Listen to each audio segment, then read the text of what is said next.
1000, 2000, 3000, 4000, 5000, 6000, 7000, 8000, 9000, 10,000। এ কি অসভ্যতা! অনেকক্ষণ ধরে দেখছি তুমি আমার পেছন করছো। কেন করছো ওসব? 11,000, টাকা কেন গুনছো আমার সামনে? 14,000, এর কি মানে বারবার আমার সামনে টাকা গুনছো? হ্যাঁ, 15,000। তোমার লজ্জা করে না? তোমার বাড়িতে মা বোন নেই নাকি? ম্যাডাম, মা বোন তো আছে, কিন্তু আপনার মতন না এরকম একটা মাল নেই। দেখো, আমি কিন্তু ওইরকম ধরনের উল্টাপাল্টা মেয়ে নই যে তোমার টাকা দেখে লোভে পড়ে যাব তোমার কাছে। দেখো, আমি খুব ভালো ঘরের মেয়ে। আমার বর যদি জানতে পারে না, তোমাকে কিন্তু ছাড়বে না। ম্যাডাম, আমি তো আপনার হাজবেন্ডকে বলবো না।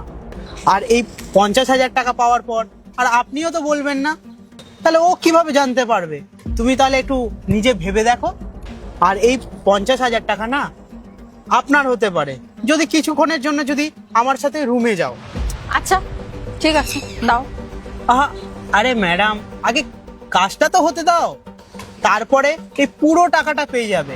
এই টাকাটা তো আপনারই টাকা, তাই না? আচ্ছা, ঠিক আছে, তুমি কিন্তু তাড়াতাড়ি চলে যাও, বুঝেছো? ঠিক আছে, চলো।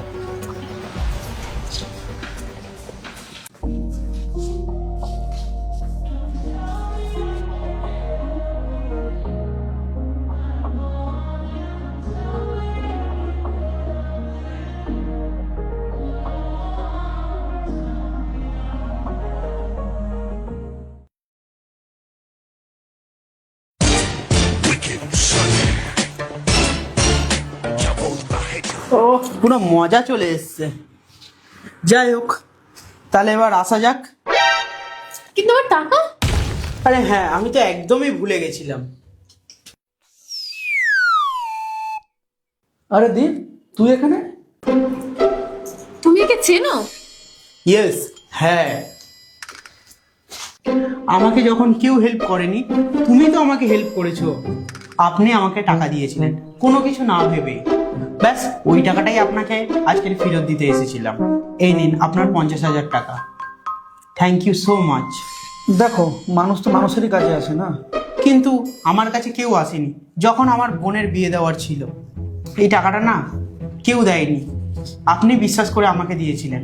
Thank you so much. আরে কোনো ব্যাপার না, কোনো ব্যাপার না। আরে একে চাটা খেতে দিয়েছিলে কি?